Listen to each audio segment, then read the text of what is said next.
Hey creatives, welcome back to episode 2 of the Almost Creative podcast. Today, I am joined by a very special guest, my friend Alan Stern, aka Persona Marketing, aka One Man Content Machine, aka DJ Spyder is in the house today. What's going on, Alan? Wow, how is that for a big musical interview? I don't even know what to say to that. I love it. Appreciate the opportunity to jam out with you for a little bit, man. Well overdue, and looking forward to just dropping some heat. Yeah, once we started setting this up, I knew you were like one of the first people we put on our list because I know you'll bring energy, and I know for our audience, you can add a lot of value just from the many times I've heard you speak and share what you're passionate about. So I think this will be really cool. Kind of kick things off, I would like to just open it up to you, just let you kind of share a little bit about yourself and your backstory. Yeah, definitely. So the past 2 decades for me has consisted of me owning a DJ company, which I still do, and selling cars. 2 completely unrelated fields, but the one thing that they have in common is the fact that I was too small for a marketing agency to work with, and I myself had to brand myself as the trusted individual to do business with. So throughout that journey, what I found is I learned how to sell, market, design my own all my own creative, and then started teaching other solopreneurs who are too small for agencies to work with how to leverage AI so they can do it themselves. Cool. So let's back up way back when probably had a little more hair like I did. And you were the DJ. Tell me a little bit how you kind of got into being a DJ in the first place. So much like you, one of my first jobs was working in Woodfield Mall, which was great. However, what forever changed my relationship with making money was how you do it. I was working 2 part-time jobs at Woodfield Mall at one point, making maybe $200-300 a week. Miserable, like most people are at those kind of jobs, and picked up the skill set of DJing. And when I got hired for my first gig, even though I did it at a hookah bar, and I want to say for 5 hours worth of work made $20, I couldn't believe that I actually got paid for that. So it forever changed my relationship with compensation on making money by developing a skill and giving that to the market versus simply trading your time for dollars. Yeah. Fast forward, little by little by little, we go from hookah bars to birthdays to sweet 16s to weddings, and it turns into a full-scale business. That's awesome. How did it feel like to make that transition? So you mentioned you were working part-time, or was it full-time, part-time, full-time? I was at one time actually going to school full-time and working 3 part-time jobs. And would this be college then? This would be college, yeah. Yeah. The University of Southern Palatine, also known as Harper College. Anyone who's listening who's not from Chicagoland will have no idea what you're talking about, but if you are, you know exactly what you're talking about. No, that's awesome. And so you kind of got that like itch, like you're able to do something that you enjoyed doing, and they paid you for it. Again, probably $20 and like maybe like secondhand high from the hookah lounge, but you weren't making much, but you got to do something you enjoyed. Like, what was that like to have that experience? So it's really interesting, the progression, and a lot of times things just happen by accident. So before there was the DJ, there was the nightclub promoter. I used to go to a lot of nightclubs that you can get into before you were 21 years old. So for me, what ended up happening is they used to charge $20 covered to get into these kind of places. Obviously, you're not old enough to drink, but I would go there week after week after week, and finally somebody says, "Why don't you just become a promoter?" I'm like, "Well, what does that entail?" Well, instead of you paying to get in, you actually get paid for bringing people here. So I started doing that, and over time, I developed this arsenal of house music, underground music before electronic dance music was mainstream. And then little by little by little, you meet friends that are DJs. One day, decided to go out and buy a set of turntables, and the progression was like this. I had no intent whatsoever of actually making money off of this. But what do? You call your buddies over and say, "Hey, check out my new toys." Eventually, word gets out that you're going to be a DJ, and what completely that you are a DJ, and what completely reframes your identity here is we're at the house party age. We're 17, 18, 19 years old. So you're hoping that you're cool enough to actually be invited to one of these parties. Whereas over here, when you're a DJ, all of a sudden you have option A, attend the party, or B, actually get paid to play the party. So started doing that, and the first actual gig that completely changed everything for me was a wedding back in 2009. And it was the coolest feeling being a part of their big day. It really was. Awesome. Tell me a little bit more about that kind of shift of like, okay, you're just doing house parties, maybe getting a few bucks here or there, get to go to the house party for free, which is a plus. But once you had like a real client, what was that like, that shift? Huge identity shift, and I couldn't even believe that I got paid for doing this. At one time, I was making about $250 to $300 a week working at Woodfield Mall. And then the first wedding that I ever did was $300, and I actually thought that I ripped them off by charging too much, but I didn't know the market. And that's one thing when it comes to the DJ market, or really just any service-based business, is the market will pay you based off of the level of problems that you solve. And in the DJ world, I always like to do two extremes. A lot of times people are paying for stuff themselves these days, and they say, hey, for a few $100, what kind of DJ can I get? I'm looking to spend $300 to $500. You can absolutely find these people on Craigslist. And guess what? At your wedding, when everybody else is in a suit and tie, you're going to get the guy that maybe shows up. And when he shows up, he's in a polo and a ball cap, and the sound system sounds like absolute hell. On the other hand, you get the big name companies that do a great job, but they're full-scale businesses that are doing 200 to 300 events a year, and that sense of personalization and nimbleness and intimacy and the ability to customize. A lot of times you lose that with bigger companies. So I bridged that gap in the early 2000s with my DJ company. Okay, awesome. Now, how did you get yourself out there? Because you're kind of young at this point, probably don't know a lot about business, I'm guessing, right? So how would you promote yourself for your DJ business? I would litter my business cards everywhere. So this is a fun story, by the way. I don't recommend that you do this. So where do most entrepreneurs start is usually leaving your business cards on the cork board at the local coffee shop, the community bulletin board that has everybody's cards on it. So and I it figured, worked, right? It worked a little bit. Did it actually? I'm kind of curious if you actually got anything from it. I did actually. I scored a residency at a spot called Penny Road Pub, which is a 4 a.m. spot, maybe 15 minutes from here. Yeah. I had that residency in my teenage years, but how I got the word out originally was just littering my business cards everywhere. Instead of being a decent human being and leaving one card on these boards, I decided to leave 20, 30, 50. Then I decided, you know what? Why don't I target this a little bit more so I can land some weddings? So true story here, by the way, is I went to every Target, Hallmark, Walmart, and Papyrus in the area and started leaving my business cards in the wedding card section. I ended up getting a few calls. Unfortunately, I got more calls from management saying, yeah, Alan, we saw you on camera doing this. We've thrown your cards away, and we don't ever want to see you in the store again. But you know what? You learn guerrilla marketing on a shoestring budget little by little, and sometimes it works. Awesome. So I know when we started, you had mentioned, DJ to car salesman to marketer. So what happened exactly that led you to become a car salesman? Because one would assume you would have stuck with the DJ career, but then, you mentioned you're a car salesman. So how did we get to that point? Yeah. So in my teenage years, as soon as I got a taste of how fun it was DJing and what that lifestyle could look like, I had one goal in life, and that was simply to get paid for blasting music. I wanted to be a big name DJ, whether it was at nightclubs or whether it was, doing weddings or other mobile events, corporate, what have you. However, there came a point in time where I'm 21 years old, I've dropped out of college, and I'm living at home rent-free. So my dad has to have a pretty tough conversation with me and say something along the lines of, son, it's time for you to get a real job, or you're going to need to find a new place to live. So what ended up happening is, my dad and my stepmom cut out little pieces of now hiring sections in the classified newspaper and said, you're going to go to at least one or two of these job interviews next week, or you're going to have to find a new place to live by the end of next week.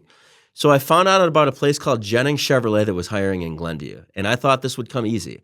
And this is a good lesson actually on resilience to anybody who's just starting something, is before you get good at anything, you have to be terrible.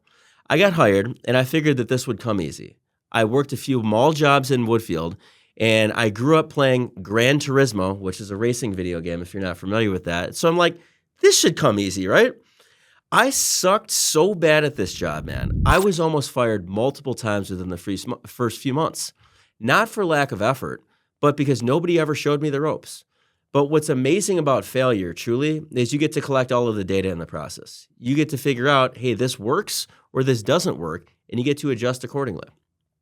Awesome. So backing up there a little bit. So you had mentioned, your dad had to have a conversation with you. Now at this point, are you living with your parents too? Yeah. And how old would you have been at this time? At this point, I was 21 years old. Which is pretty young nowadays. You got kids living until they're 35 in their parents' sure. house. But back then it was different times, right? Very different times. Right? So with that, so you mentioned your dad had to have the conversation with you. how did that kind of make you feel? Like, did you feel like, okay, this is squashing my dreams of what I want to do? Or do you think that at the time that was the right thing to do? 100% it was the right thing to do. And Yeah. shout out to him for doing that. And just, having the cojones to have that tough conversation, because it gives you a dose of life. It serves you a slice of humble pie. It doesn't matter if you think you're a big shot DJing hookah bars for $20. At the end of the day, you are a legal adult that is living at home rent-free, not contributing to the household. And if that's going to be the case, well, that's just not going to fly here. So he had that conversation with me, served me a slice of humble pie, and then it was one of the best gifts I ever had to force myself to go into commission-only sales. Yeah. Now, you had mentioned once you made that jump into selling cars, like you were a complete failure at it, essentially. So did you have in the back of your mind, like regret of like, oh man, I should continue the DJ thing. This is a mistake. Like, did any of that arise as you were doing it? So what's interesting is I never stopped doing the DJ thing. It didn't crush my dreams because he didn't say, don't do this. He just said that you need to level up as a human being because it's time. So still in the car business, I was doing a handful of weddings a year. The beauty about selling cars and DJing is you can double up on the same clientele. What happens as soon as somebody gets married? They usually start a family and they need a bigger car. So ironically, DJing would get me into rooms that selling cars wouldn't, and vice versa. That's a really interesting thing. And I think a lot of people don't think about that. Often they're at a 9 to 5 and they dread it and they hate it and they want to do photography, videography, DJ, whatever it is. That's like what their passion is. And they don't realize that those two could actually overlap in a lot of ways. Like even myself working at Woodville Mall and like there was some opportunities that came up from that kind of gave me like opportunities to kind of point me in the right direction to get my career starting. And I think sometimes we skip that. We kind of separate the two. It's like, this is my 9 to 5 life and this is like what I want my real life to be. But it's like sometimes those two can overlap with each other. They absolutely can. And here's the other thing too. And this isn't my quote, but it's so true. If you work really, really, really hard at something that you don't like, it's called stress. But if you work really, really, really hard at something that you do like, it's called passion. Unless you have passion in what it is that you're doing, eventually you're going to plateau and you're just going to become jaded, miserable, and burnt out. Yeah. Now, did you ever become passionate about the car selling? I did. Yeah. I love cars. I still do. But your body will tell you your body will tell you things that your mind won't. Mm-hmm. Your body a lot of times will say, hey, this charges my batteries or this doesn't. And what's interesting about DJing is, first off, who doesn't love blasting music? Right. The other thing, from a contribution standpoint, if you're doing a wedding or a corporate event, you have the ability to make or break somebody's events. And if you are a part of just a grand slam of an event, it is a natural high that selling cars just can't deliver. Awesome. So now how long, so like when I met you, it's been what, like 4 years? It's probably been 3-4 years, yeah. And you were still selling cars. You were at Lexus though. So you came up in the world, I guess you could say, so in the car world, I guess.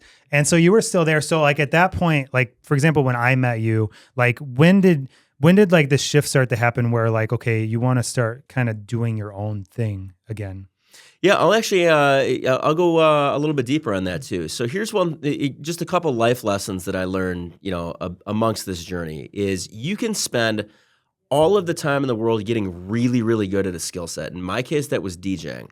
I told myself, you know what? I don't want to go out and schmooze and network with nightclub promoters and do all that. I'm just going to spend all of my time getting so good at DJing and scratching and this, that, and the other that when somebody hears me, they're going to say, man, I got to book this guy. The problem is nobody ever heard me. So I learned how to deliver a good product, but I didn't know how to sell and I didn't know how to market. When I got involved in selling cars, I failed my way forward. I had an awful start in the beginning, but I eventually learned what worked, started investing in my own continuing education, and then in 2017, I had an opportunity to go from selling Chevys to Lexus. Think of how dramatic this switch was. Domestic economy cars in Glenview, which is the North Shore suburbs of Chicago, or close to it, to now import luxury cars in the western suburbs. 0 in common, 20 miles apart. And now I got served another slice of humble pie. And I found out you could be great at sales, but it won't do you any good until you create opportunities for you to sell. So now here I am at Lexus, and I didn't really know too much about marketing. I knew that, I could post on social media, but I didn't know any strategic angle that was involved in that. So I start really getting involved in local networking groups. And one of my friends tells me to join something called a Chamber of Commerce, to which I thought at that point in my life was a local branch of government. Come to find out, it's a hub of local businesses that, host events, and that's where you can meet people at the community level. So where I ended up going off on my own is success for me in the car business didn't look like me spending 60 hours a week at a car dealership and trying to convince a stranger to buy something. It looked like the ability for me to work by repeat and referral business, self-generated business, and on appointment-only basis. So what's interesting is sometimes in life, you get exactly what you want just to realize it's not what you want in the first place. And I actually had that happen to me in 2022.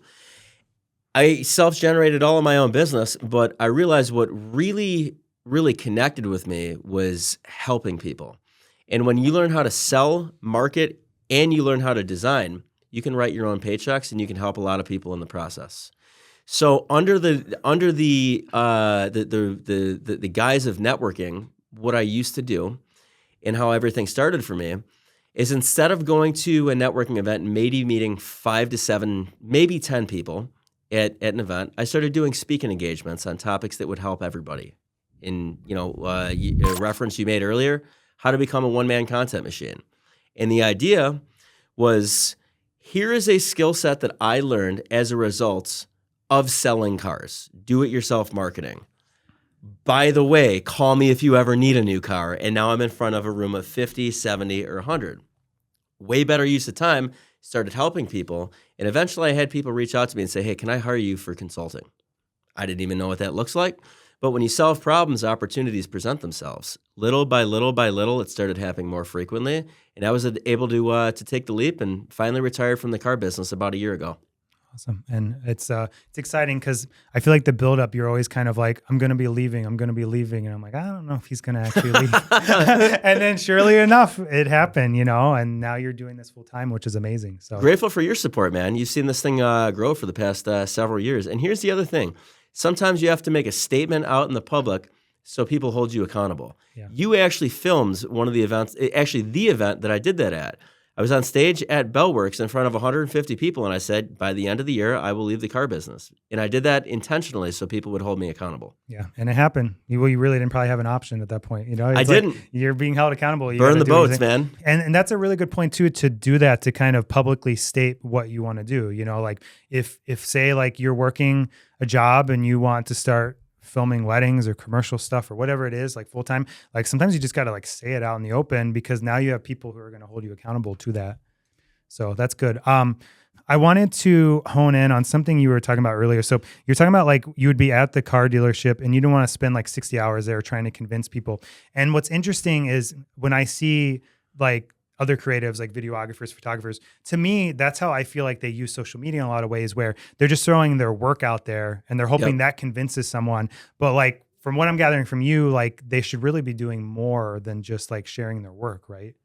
For sure. So at the end of the day, before people buy from a brand, they buy from a person who represents a brand. And that's why right now, we are more connected as a society than we ever have been from a technology standpoint. But we're also more disconnected than ever on a personal level because all we do is we see the highlight reel of everything on social media. Everywhere you go, you see the perfectly worded sentence, you see the perfect filter and all of this, but people really want real, raw, relatable, and vulnerable. And, if you're putting out content, I always say, solve a problem. Because in the world of business, we exchange money to solve problems. So if you're looking to grow your business and you're like, where do I start? You can go on ChatGPT and get ideas. You can say, what are 5 problems that would cause someone to consider hiring a company that specializes in blank? And now you have content ideas that solve problems. So it's the easiest place to start, but keep this in mind. The reason why people go on social media primarily is so that they can be entertained. So if us, as salespeople and business owners, are there to sell and promote, but our audience is here to be entertained, massive disconnect. You can bridge that gap, though, by using humor, which, again, people are on social media to be entertained. So I'll talk about the heat method and the way to do that in a little bit, but hopefully that answers your question. Yeah, and I just want to say, too, so you were a big encouragement in me posting that stuff. So even before I knew you, I always kind of wanted to maybe post stuff that was like a little more out there, like the humor and kind of like the comedy of what it is to like do this business and like what we work with. But I was always like very hesitant because I'm like, what if I turn away possible clients? And all of a sudden you just have this huge presentation that's all about this, you know, and you're like, in your presentation, you're showing like a gift of someone slipping on ice or whatever, you know, and it's like, so I can do this. And I started doing it. And I guess it's kind of a testimonial for you in a way, but like for me doing that, you know, I think I mentioned this story to you before, but for our audience. So I had a couple reach out to me and, you know, they book a phone call with me, haven't talked to them before, and they get on the phone with me and they're like, Travis, like your films are great. I mean, we saw those first, but then what wanted us to book this call is we saw this video. It was you and this other guy who was Chris. And they're like, you're talking about how you're wedding videographers. And he was saying a bunch of things that were totally like not what you're supposed to say. And we thought it was really funny. So we wanted to talk to you because we felt like, okay, he seems to have a sense of humor. That's who we want to have at our wedding. So it's interesting. Like, yes, the films helped, that they're beautiful, but the thing that made them book the phone call wasn't even the films. It was my personality and seeing my personality on social media. So I just wanted to like share, like it's amazing how that works. Yet so many creatives don't do that. They don't put themselves out there. They just put their work out there, and then they kind of leaves people with a like, well, I don't know if I would like this person or not. For sure. So it all boils down to one word: connection. That video that you posted created a connection with them to the point where they said, hey, this is the kind of person that I would enjoy having be a part of my big day. Hence, before people buy from a brand, they buy from a person. Mm-hmm. And you can totally do that, and it's a lot easier than you might think. And here's what's interesting if you take a look at this. And here's a few good stats for everybody to know who's watching this. Number one, the amount of time that we spend a day on social media. Do you happen to know that number? Too much. Way too much. Absolutely. But there's a bunch of studies, so if you need to go and look this up, go and look it up on your own. But about 2.5 hours a day is what we spend on social media. Take that over the course of a year, 864 hours, which is the equivalent to 36 full days a year. That's what we spend on these platforms. So a gigantic amount of time, but we are also addicted to our phones. This is a 2025 study that just came out, by the way. Average person checks their phone about 205 times a day. We're addicted. We absolutely are. Now, how much time do we spend with content? According to Facebook, 1.7 seconds is the average amount of time that we spend with a piece of content viewing from a mobile device. I think it's like 2.5 on desktop, but you know what? Anyways, you get the point. So the idea here is all of this really got started with memes. Take memes, for example. All they really are is it is a picture with a caption. That's basically it. But a picture's worth 1,000 words. Look at how much this accomplishes within a short period of time. I can go on Google and type in dumpster fire, and I'll have a whole bunch of images that pop up. And now all I have to do is throw a caption over it that says how it feels trying to do your own video marketing. And now if I own a video company, that's an advertisement. But if you look at the science behind here, the image is what stops the scroll. That's what gets people to stop and pay attention. So that's the hook. The caption is actually a call to action. It's how it feels when you try to do your own video marketing, and you could put your company logo at the bottom, and now all of a sudden you have in 1.7 seconds turned that into an advertisement that your audience will willingly share, and you've shown your personality in the process. Yeah, and what's cool about that is one of the biggest excuses I hear from creatives is they say, I got into this because I like to be behind the camera. I don't want to be in front of the camera. But essentially, that's an example of where they don't need to film themselves to still add personality to who they are. For sure. And here's the best thing. And if it's okay with you in a little bit, I'd love to like dissect this heat method and show all of the creatives how to use it. If you consider yourself to be more introverted, you should absolutely use humor in your marketing, because what happens is it's not about being funny. It's about creating a connection. Now, let's say that you go to a networking event and you meet somebody and you connect with them on social media and you start posting a bunch of memes. Now, what goes off in their head is they say, hey, this person seems cool. Like, all jokes aside, I go and have a beer with this person. Yeah. I may not need their services yet, but if I did, I would totally use them. And guess what? If they never need it and they know somebody who does, now you've just manufactured a referral partner. But the idea behind using humor in your marketing, which again, the heat method, humor, education, adding value, and trust. You combine all four of those, people warm up to you over time, making you easy to refer or do business with. So the idea is, if you want to get deep, when people laugh, they tend to remember what made them laugh. It increases memory recall. We're about a week away from the Super Bowl, and I promise you, the ads that you remember the most likely will be the ones that use humor in it. But what's really interesting is when people laugh, there's a hormone that's released called oxytocin, which is often referred to as the trust hormone. And if we do business with those who we know, like, and trust, you are just speeding up the path to trust by using humor. So what's interesting is the example that you used. Somebody said, hey, you know what? The real reason why I reached out to you is because I felt a connection, and somebody like you, I would enjoy you being a part of our big day. But the reason why your content is important on video is because we exchange money to solve problems. If you just use humor, what happens is people say, Travis, are you a comedian, or can you actually help me?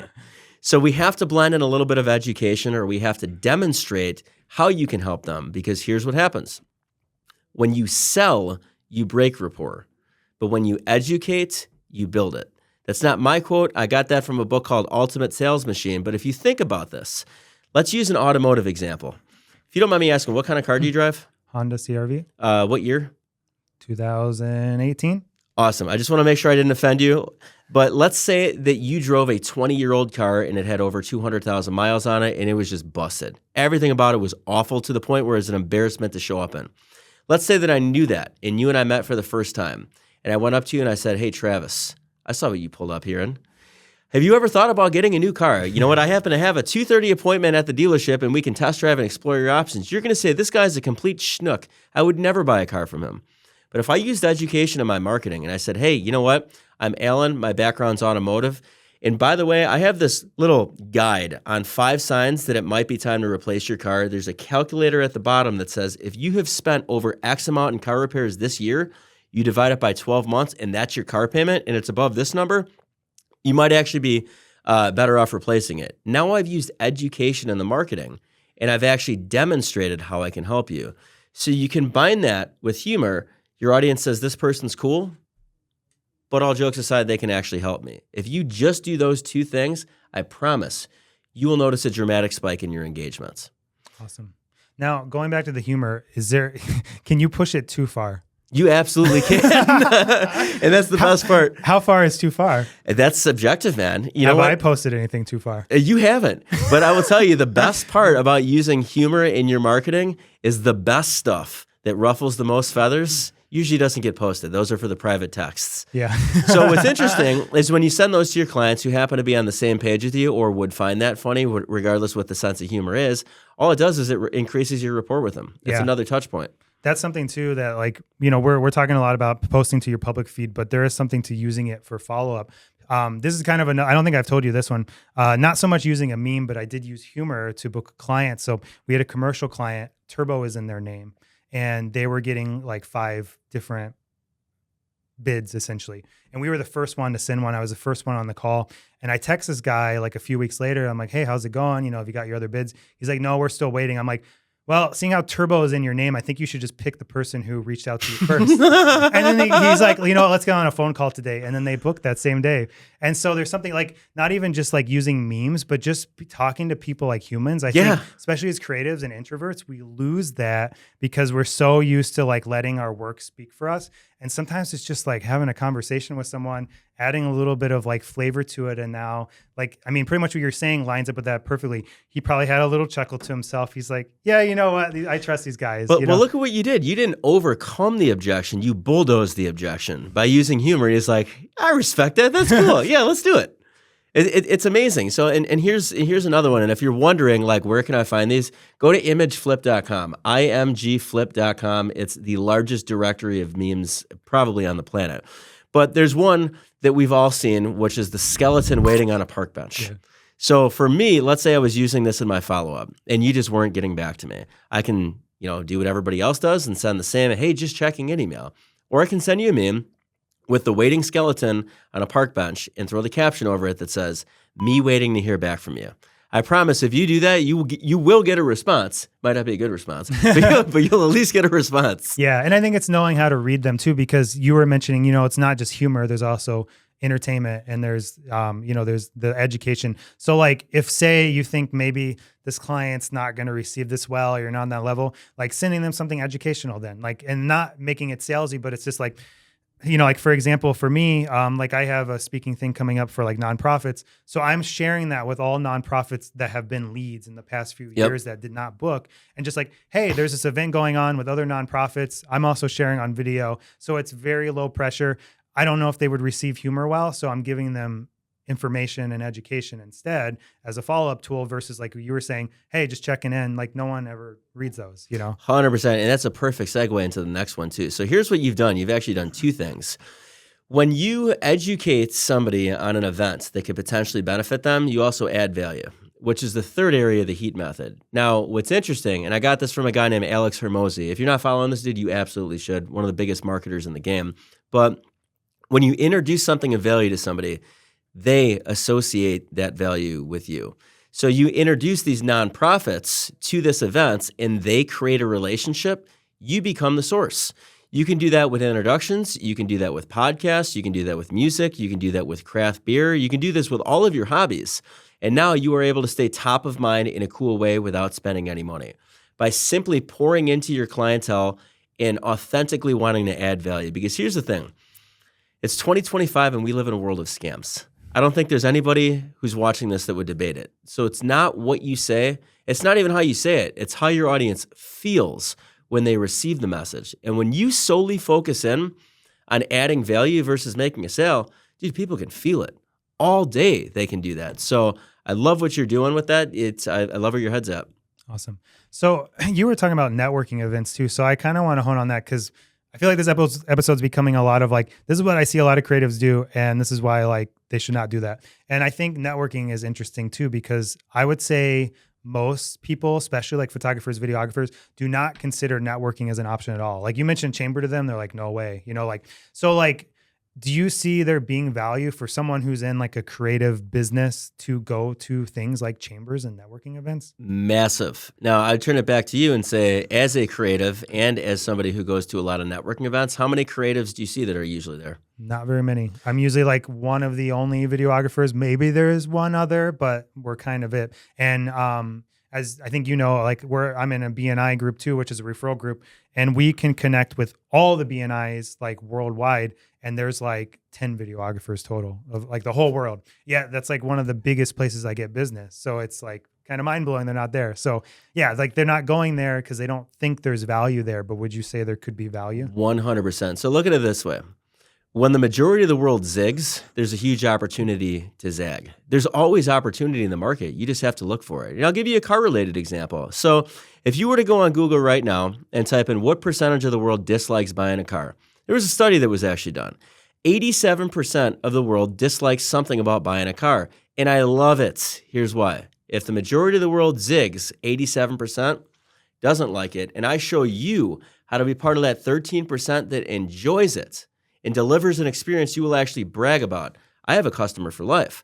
So by default, just by being the person on speed dial, you are able to eat up market share. Every networking event that you go to, you'll find a realtor, loan officer, insurance agent, financial advisor, maybe a chiropractor, maybe a life insurance agent. You're finding those fields there. You're not always finding creatives that are there. You never found car salesmen there. So just by showing up, you get a participation trophy.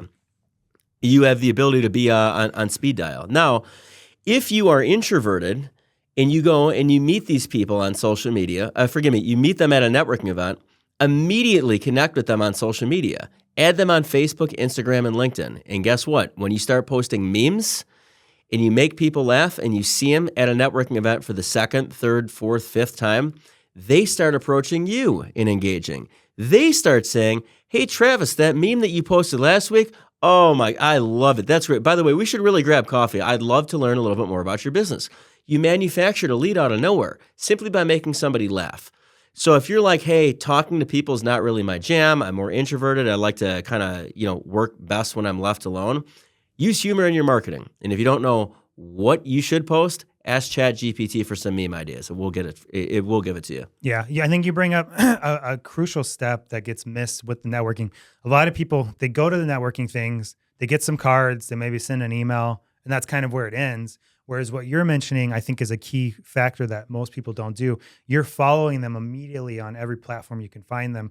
And that's where the value is. And like for myself, that's where I've seen the value in it too, where exactly as you're saying has actually happened where, I gathered information. I continue to post like I normally do on social media. I actually forgot about that person because they don't do that and they didn't reach out to me, but they remember me because they see my feed. So then I show up to this event. I don't remember who this person is. And they're like, oh, I saw that post you posted the other day. That was hilarious. And now here's me trying to pretend like I remember who they are. But it's a great problem to have, by the way, man. Great problem. Like just to second that, as somebody who probably at this point realistically attends 70 plus networking events a year just between these groups that I'm a part of, I have had people that I've connected with and completely forgot I met that have never engaged on any posts that I happen to run into at an event or at the grocery store or just somewhere that see me and make a beeline for me and say, oh my God, dude, what you post on social media is hilarious. I love this. They'll reference things. Back when I was selling cars, they would reference the cars that I was selling, the live from the lot videos. And all I'm thinking is, would it kill you to hit the freaking like button once in a while? Just so I know that you at least are watching this. Because sometimes it feels like you're playing for an empty room. Yeah, and I think that's why a lot of people give up too, is because they're not getting the likes and they're thinking the likes are important. But it's like kind of a reminder that like even if you're not getting a lot of views, it's probably still worth putting it out there because there's probably people still seeing it even if they don't engage with it. So here's one metric that I always like to use is let's say that you're somebody, and my guess, the majority of the people that are watching this probably have a social media following that's over 1,000 people. My guess, maybe 2, maybe 3. Let's say that you make a post and it only gets 30 or 40 likes. Let's say that it only gets 30. Let's say that you host a networking event in this office where we're at right now, and there's only 30 people here. It's a packed house. So perspective is really powerful. Yeah, that's true. So I want to talk a little bit more about your career progression. So where we kind of left off, you were the car salesman, and then pretty recently you're now essentially a marketing guy. So I want to kind of talk about that transition and what that was like and how you kind of knew it was the right time. Yeah, definitely. So what I'm doing right now is I'm in the personal branding and the do-it-yourself marketing space. Company name is Persona Marketing because, is driven by the core belief that before people buy from a brand, they buy from a person who represents a brand. So I'm not saying fire your marketing company and do everything yourself. I'm just saying you can't really manage something that you don't understand. And most salespeople aren't marketers. Most marketers aren't salespeople.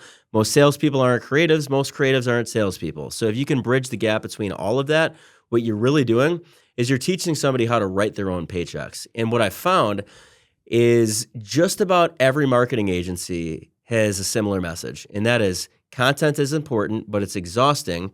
I know how to do it. You don't, which is why you should put me on retainer to make it for you.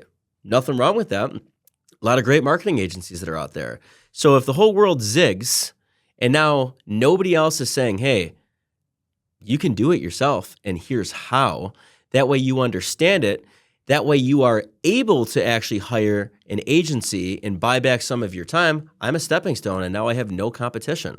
So marketing agencies are actually great referral partners for me because the clients that are too small for them to work with, I can help them get to that point. That way they can get put on retainer. So Persona Marketing is one company and then microsites is the other one. So I bridge the gap between digital business cards where there's very little customization ability and full-blown websites. Not everybody needs a $3,000 to $5,000 website that's very advanced because people don't read everything that's on a website. But most people want something that's more than a digital business card, so I bridge that gap. Okay, awesome. And so how long have you been doing this now? I know, I kind of know, but just for our audience, like when did like this officially start? Because obviously you're kind of speaking about this as you were the car salesman, but then when did this like start to essentially, like when did people essentially start paying you for this? Kind of like the DJing, like out of nowhere, all of a sudden you're getting paid and it's like, whoa, people pay me to do this. Like when did that happen for this? Yeah, so here's what's interesting is the DJ in me understands that you can't headline the nightclub and get paid for it until you've played the bar gig for free for exposure from open to close. So for me, it started about 3 years ago. February 1st, 2022 was my first like actual speaking engagement in front of people. I had no intent of actually monetizing this. I just saw this as a great networking tool. I can either go to an event and meet a handful of people, or I can speak on a topic that benefits everybody, not have to pay to get into the event and get into a bigger crowd.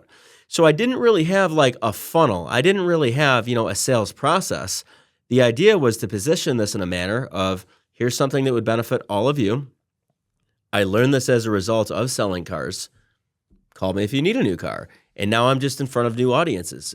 But what was interesting is the first time somebody paid me for a consulting package was actually at the first event that I hired you in Bellworks in 2022. The first time that I'd ever really changed my thinking on going wide versus going deep was also an event that I hired you at Bellworks in July of 2023. What really, really shifted my thinking was I was in front of a room of 150 people, and I don't know if I've ever shared this story before, but the night before, I had made a slide on my slide deck that says, Content Machine 3-Day Crash Course. I just made one slide. I didn't have a course created. I didn't really have anything. I was just like, you know what? I'm going to go ahead and do one slide that says this, and I'm going to put a QR code with a $300 payment and link attached to it, and we're going to see who signs up, and if anybody buys it, we're going to make it. So here I am at the event that I also announced my retirement from, and I look at my Stripe account, which is the payment processor that I'm using at the end of the event, and I had 15 people that signed up for this. Now, I did the math. I'm like, this was an event that was free. Or no, this was a $20 event because I just started charging for that. I looked at this and I'm like, you know what? 300 times 15, all of a sudden, this event just got really, really exciting. Why don't I do more and more and more of this? And if I can help serve more people, these are going to be my best referral sources, because what's naturally going to happen if people start making some noise on social media with unique guerrilla marketing type tactics like what I'm teaching, naturally people are going to say, hey man, where'd you learn that? Well, I learned that as a result of taking Alan's course. By the way, here's the link, and now I don't have to pay for advertisement. So it completely shifted my thinking, and then really started getting more serious about it then. Awesome. Do the math, Chris. What is that? 15. Well, you might even know the math too. That's about $4,500. Cool. So that's 4,500, and that's probably a little more reassuring of like, maybe I can actually leave the car dealership. Like what was that like? That, because I'm assuming there's a little bit of an internal struggle of like, do I do this? Do I not? So like, can you like talk on that a little bit of like what that was like to to just think like, okay, do I jump out and just try to get more of these? Do I still stay comfortable and maybe do this on the side? Like where were you at with that? Listen to the market. You know what? The market will ultimately tells you what it wants. You may have one identity that you view yourself as, but the market may see you through a completely different lens. I never thought of myself as a speaker. I never saw myself as somebody who was getting up on stage doing big events, but I found a niche in the market that wanted to hear what I had to say. And as a result, one event turned into 3, turned into 5, turned into 20, turned into 50, turned into me leaving a very successful career in the car business to go into business for myself with nobody really to model off of. But I'll tell you what forever changed my thinking. And if you're in the marketing space, there's definitely somebody you should check out. His name is Billy Gene, Billy Gene. Before I took this deep dive 16-week AI marketing course, I took a crash course for $500. Now, much like any entrepreneur, what do? We say, you know what? I paid $500 to be here. Let me see how many people are on this call, and let me do the math. So I go, and I paid $500 for this course, and I see that there's over 2,000 people that are on this Zoom call, and I'm like, hold on a second. Let me get out my calculator just to make sure that I'm right. 500 times 2,000? There's people in this country that do a backflip if they make 6 figures in 1 year. This guy made 7 figures in 1 week. I'll never forget, I was watching this at the dealership in between clients. I go and I look at myself in the mirror. I say, Alan, what the hell are you doing selling cars? So that was a few weeks actually before I had launched that $300 crash course. But it forever changed my relationship with how you make money. Awesome. So I want to back up here a little bit. So you've kind of had this shift where you were DJ, well, you're Woodville Mall employee to DJ, and then DJ full-time, I guess. But then it wasn't really full-time. So you had to start selling cars, but you still did DJing on the side.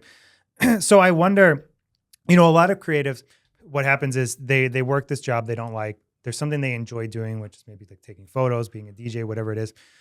Would you say that maybe for some people, like their end all be all isn't doing that full-time? Like maybe they're better off like pursuing a different career and that's their full-time job, but then they maybe do jobs on the side, or it's like a side hustle, or, that kind of thing. Cause I could also see too, where like they could give up everything they had, their cushion, the cushion they had from their job. And then they find out they don't actually like doing, photography full-time or videography full-time. So like, do you think there's like a middle ground where like they don't have to leave what they have, they can do something else with what they're doing? There's absolutely a middle ground. And if it's something that keeps you sane, that you absolutely love doing, and it is also an outlet for you, and you happen to get paid for it, you've checked off every single box. So here's the thing. You know what? If you do something excessively and you love it, it becomes work. I'll give you an example. In December of last year, I think I did 4 events back to back to back to back to back. So I had a holiday party followed by a Friday night DJ residency, followed by a holiday party, followed by a holiday party. Pretty much all of them were mobile. Every single one of them involved me bringing my own equipment. Although I love doing that, I felt like I played a game of football when I woke up on Monday morning. So I realized I love doing this, but in certain amounts. Now, on the other hand, not everybody wants to be a business owner. Some people like the ability to clock in at this time, leave at this time, and have limited responsibility. But if you are one of the crazies that entrepreneurship is for you, I would ask yourself, what people do you enjoy working with the most? Because photography could mean 50 different things to 50 different people. And unless we get specific on who the audience is that you want to serve and you want to work with, you can clog your day with a whole bunch of randomness. Yeah. And you brought up a good point too, that what people kind of see like maybe a studio like us and like, I want to do that because I want to do video all the time. What they don't realize is like how often I'm actually behind the camera is not that common, like right. I'm spending so much time doing other things to manage it. And like you're saying, they might find that this is like not for them. But if they are really into, running something, creating something of their own, then it's like going even further of like, what do you want to do? Because especially as a DJ, you could be DJing hookah lounges, birthday parties, bar mitzvahs, weddings, corporate events. And it's like, you got to kind of figure out which ones you like, which ones you don't. Because some of them, it's DJing, but it might not fuel you in the same way. For sure. You just want to ask yourself, where do you add the most value? In what situations do you enjoy being a part of? Let's say that you just want to do weddings. There's nothing wrong with that. There's a lot of money in the wedding industry. However, no 2 weddings are alike. Certain people want different kind of music. When you're living in a mega city like Chicago, a lot of different cultures that have different kind of music from abroad. Not everybody understands, what song goes into the next one, into the next one, into the next one, especially when it comes to music that you're not familiar with. Let's say that you're a photographer. The way that you shoot a wedding is very different than the way that you shoot food for a restaurant. Yeah. Now, there's been a lot we've covered. I think there's a lot to dissect. And so kind of high level, like if you're talking to say a videographer and like, what would you say are the biggest takeaways they should think about after all the things we talked? Like what practical steps should they take next based off what we talked about that would help their business? Look for a problem in the market and brand yourself as the individual that specializes in solving that problem. For example, we go to a car wash in January and we pay $10-20 to solve the problem of us not having to get outside and clean our car in the freezing cold, and it solves the problem of road salts. So if you are a videographer that finds that you add the most value in the wedding industry, communicate that to the market. Communicate the frequent problems that most people experience in the wedding industry and brand yourself as the individual that can solve that problem. Because before people buy your service, they buy the result of the problem that you solve. Awesome. And if I was a videographer that wanted to hire you, what kind of value would you bring? Yeah, so on the strategic angle, what I do is I can show you how to leverage ChatGPT as the best employee that's not on payroll so you can get ideas. What I love about working with creatives is you guys understand how to do the manual labor of actually creating the content, and you don't have to rely on AI. I don't think AI will ever actually 100%, take creatives' jobs because you guys can do it better than the machine because you understand the personal touch. Now, as far as newsletters, as far as blending humor, education, low-cost resources like Canva, ImageFlip, Mojo, all of these things that allow you to make a big impact with your marketing on a small budget, I'm the guy that shows you how to use it. Awesome. Well, Alan, thank you for all your insight that you brought today. Before we leave, where can people find you? Just go to connectwithalanstern.com. So ALANSTERN is the proper way to spell my name. Connectwithalanstern.com. It's my microsite. If anybody wants a free recording of one of my keynotes on the heat method, doing a deep dive, just go to dropsomeheat.com. And when your marketing goes cold, drop some heat. Last question. What's your favorite craft beer? Favorite craft beer, probably the Phase 3 Unoya series. Phase 3 is a local brewery out in Lake Zurich and Elmhurst. I personally like stouts the best, or pretty much anything that is by Treehouse or Trillium that is IPA related, which is East Coast. You didn't say anything I understand, but I know you're really into craft beer, so I thought you should share your insight on that too. So awesome. Well, thanks for joining us on this episode, and thanks to Alan for joining us as well. And until next time, stay creative.